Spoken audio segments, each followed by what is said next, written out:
Right, ఇక జనసేన నుండి కూడా లిస్టు బయటకు వచ్చింది. 18 నియోజకవర్గాలకు జనసేన అభ్యర్థుల ప్రకటన జరిగింది. పిఠాపురం నుంచి పవన్ కళ్యాణ్ పోటీ చేయబోతున్న విషయం ముందు నుండి పవన్ కళ్యాణ్ చెప్తూనే వచ్చారు. సో పిఠాపురం నుంచి పవన్ కళ్యాణ్ పోటీ చేస్తున్న విషయం అయితే కన్ఫర్మ్ అయింది. నెల్లిమర్ల నుండి లోకం మాధవి, అనకాపల్లి నుండి కొణతాల రామకృష్ణ పోటీ చేయబోతున్నారు. ఇక కాకినాడ నుండి పంతం నానాజీ, రాజానగరం నుండి బత్తుల బాలరామకృష్ణ, అలానే తెనాలి నుండి నాదెండ్ల మనోహర్, నిడదవోలు నుండి కందుల దుర్గేష్, పెందుర్తి నుండి రమేష్ బాబు, యలమంచల్ నుండి విజయ్ కుమార్, పి గన్నవరం నుండి సత్యనారాయణ, రాజోలు నుండి దేవ వరప్రసాద్, భీమవరం నుండి పులవర్తి ఆంజనేయులు, తాడేపల్లిగూడెం నుండి బొలిశెట్టి శ్రీనివాస్, ఉంగుటూరు నుండి ధర్మరాజు, పోలవరం నుండి చిర్రి బాలరాజు పోటీ చేయబోతున్నారు.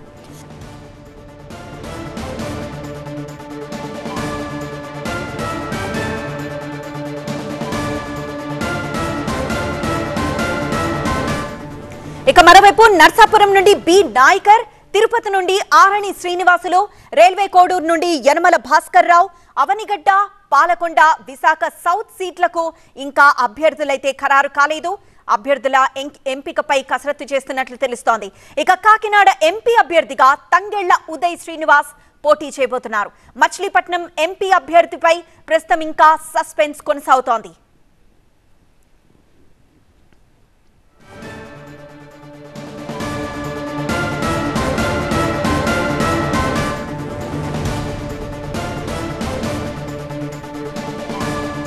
మరింత సమాచారం మా ప్రతినిధి క్రాంతి అందిస్తారు. క్రాంతి, ఇంకా అంటే ఇప్పుడు 18 నియోజకవర్గాలకి సంబంధించి అభ్యర్థులను అయితే ఖరారు చేశారు. ఇంకా అవనిగడ్డ, పాలకొండ, విశాఖ సౌత్ సీట్లకైతే అభ్యర్థులు ఖరారు కాలేదు. ఆ లిస్ట్ లో ఎవరెవరి పేర్లు కనబడుతున్నాయి?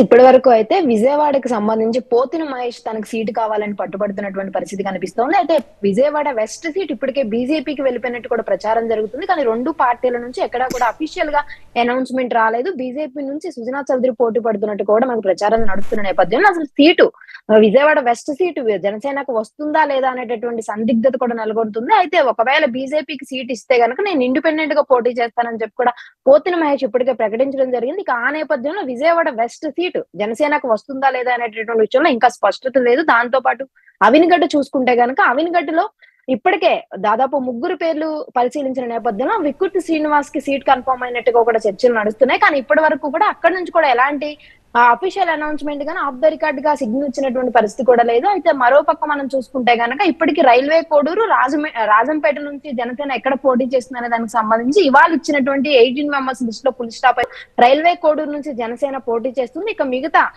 ఒక నియోజకవర్గం సంబంధించి అటు పాలకొండ ఇలా కొన్ని చోట్ల ఏ నియోజకవర్గంలో జనసేన పోటీ చేస్తుంది అనే దానికి సంబంధించి కూడా సందిగ్ధత నెలకొంది. ఏదైనా కూడా ఇప్పటి వరకు కూడా జనసేన అధినేత పవన్ కళ్యాణ్ దాదాపు తన పోటీతో పాటు 7 అఫీషియల్ గా అనౌన్స్ చేశారు. మిగతా 9 మందికి మొత్తం ఇప్పటికే టికెట్ కన్ఫర్మ్ చేసి అనౌన్స్ చేశారు. ఇవాళ ఇచ్చినటువంటి లిస్ట్ లో రైల్వే కోడూరు కొత్తగా యాడ్ చేసి మొత్తం 18 మంది లిస్ట్ ని అఫీషియల్ గా మరోసారి అనౌన్స్ చేయడం జరిగింది. అయితే ఈ లిస్ట్ లో ఇంకా 3 స్థానాలకు సంబంధించి అభ్యర్థుల ప్రకటన అనేది పెండింగ్ లో ఉంది. అయితే ఈ 3 స్థానాల్లో జనసేన ఎక్కడ పోటీ చేస్తుంది, అక్కడ పోటీ చేసేటటువంటి అభ్యర్థులు ఎవరు అనే దానికి సంబంధించి కూడా ఇంకా చర్చలు జరుగుతున్నాయి. ఎందుకంటే అటుపక్క బీజేపీ, జనసేన, టీడీపీ మధ్య కొన్ని సీట్లలో ఇంకా చర్చలు కొలికి రాలేదు. అటు టీడీపీ నుంచి పోటీ ఉంది, మరో పక్కన బీజేపీ నుంచి కూడా అసెంబ్లీ స్థానాలకు సంబంధించి చర్చలు నడుస్తున్న నేపథ్యంలో ఇరువురిలో ఎవరికి సీట్లు సర్దుబాటు అవని పక్షంలో కనుక ఈ యొక్క చర్చలు మొదటి నుంచి కూడా 5 స్థానాల్లో గ్యాప్ వస్తున్నటువంటి పరిస్థితి. అందులో భాగంగానే విజయవాడ వెస్ట్ ఇప్పటికే రచ్చరచ్చ అవుతున్నటువంటి పరిస్థితి. పోతున్న మహేష్ దగ్గర నుంచి కానీ అవినిగడ్డ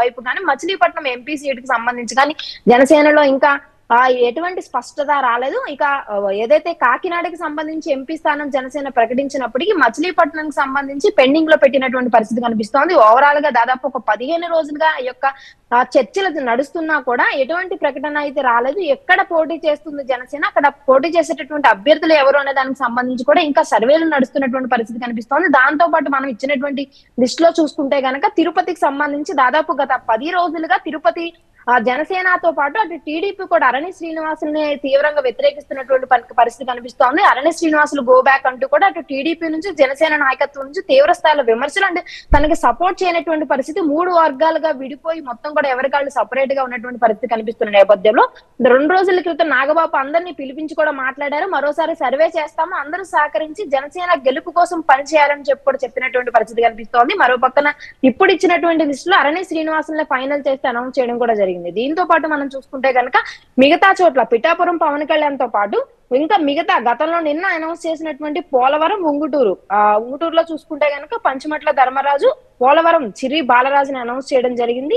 పి గన్నవరం ఇప్పటికే మనం చూసాము, ఫస్ట్ లిస్ట్ లో టీడీపీ పి గన్నవరం అనౌన్స్ చేసినప్పటికీ కూడా దాన్ని మళ్ళీ మార్పు చేసి ఇప్పుడు మళ్ళీ జనసేన పి గన్నవరం నుంచి పోటీ చేస్తుంది. పి గన్నవరం సంబంధించి కూడా గిడి సత్యనారాయణ పోటీ చేస్తున్నట్టు కూడా అఫీషియల్ గా అనౌన్స్మెంట్ కూడా ఇవ్వడం జరిగింది. సో కొన్ని స్థానాల్లో ఏదైతే టీడీపీ మొదట్లో అనౌన్స్ చేసినటువంటి కొన్ని స్థానాల్లో మార్పులు చేర్పులు జరిగి అటు బీజేపీ నుంచి ఇటు జనసేన నుంచి మారుతున్న నేపథ్యంలో ఇప్పుడు పెండింగ్ లో పెట్టినటువంటి 3 స్థానాలకు సంబంధించి జనసేన ఏ స్థానాలు వదిలేసుకుంటుంది, కొత్తగా ఎక్కడి నుంచి పోటీ చేస్తుంది అనే దానికి సంబంధించి కూడా ఇంకా స్పష్టత రావాల్సి ఉంది. దానికి సంబంధించినటువంటి కసరత్తు కూడా పవన్ కళ్యాణ్ చేస్తూ ఉన్నారు. ఎందుకంటే ఇప్పటికే ఎన్నికల ప్రచారానికి సంబంధించి కూడా మొత్తం షెడ్యూల్ ని రెడీ చేస్తున్నారు, రూట్ మ్యాప్ ని సిద్ధం చేస్తున్నారు. మరో 2-3 రోజుల్లో ఓవరాల్ గా ఈ పెండింగ్ లో ఉన్నటువంటి లిస్ట్ ని కూడా ఫైనల్ చేసి త్వరగా ప్రచారం వైపు వెళ్లే దిశగా కూడా పవన్ కళ్యాణ్ అడుగులు వేస్తూ ఉన్నారు. కాబట్టి మరో పక్కన బీజేపీకి సంబంధించి ఎంపీ లిస్ట్ ని కూడా ఇప్పటికే ప్రకటించడం జరిగింది. అసెంబ్లీ స్థానాలు పెండింగ్ లో ఉన్నాయి.